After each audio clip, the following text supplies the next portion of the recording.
Are you a runner and dealing with an overuse injury from running, or you have in the past, or you just want to prevent this from occurring because you don't want to get injured and miss your training schedule, not be able to cross the finish line, not be able to run with your friends, and you definitely don't want long periods of rest prescribed to you or any types of pain medications or surgeries.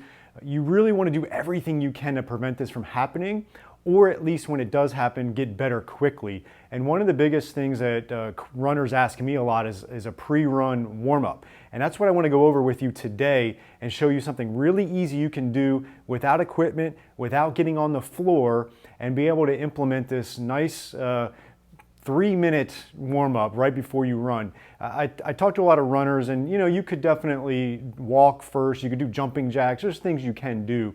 But what I'm going to show you today is not only going to get everything warmed up, it's going to loosen up in certain ways, and it's going to activate certain muscles that need to be activated as well. And so what you'll find as I do this, it's really easy to remember, because we're just going to run through the gait cycle or the running cycle.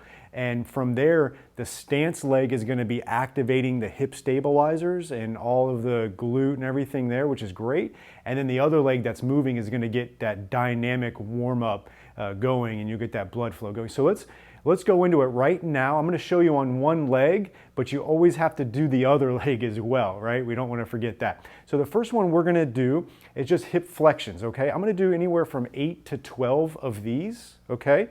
And so we're just going to run through this. So right now, I'm activating my hip flexor.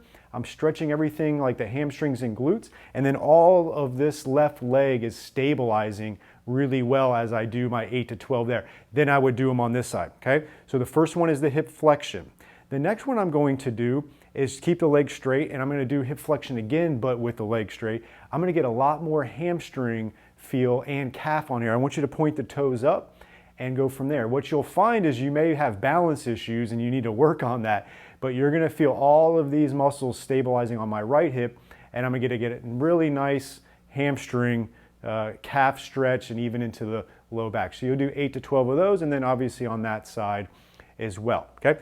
The next one we're going to do, I'm gonna just face this way here, and we're going to do these knee flexions here. So now what I'm doing is I'm activating my hamstring and my calf.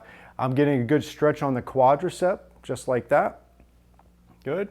And I'm stabilizing on this right side. So I'm gonna do 8 to 12 there. Perfect. Then the next one I'm going to do is gonna be hip extension, which obviously is part of running. And we're gonna go just like that. I want you to really squeeze that glute as you do that. Good. And I'm activating the glute, and again, I'm getting a little bit of a hip flexor stretch, just like that. Good. Perfect. And then lastly, what I'm going to do is run through the whole cycle, and I'm just going to do the whole thing just like that. Okay. We're going to run through that 8 to 12 times, getting everything nice and loosened up there. Good.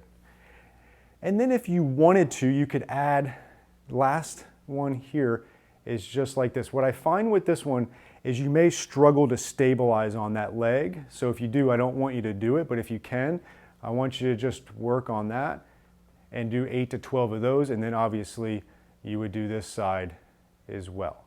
Then if you want to throw any jumping jacks on there, if there's any other ones that you really like that are dynamic in nature, I'm okay with that. I just don't want you doing static stretching when you're cold and then going into the run.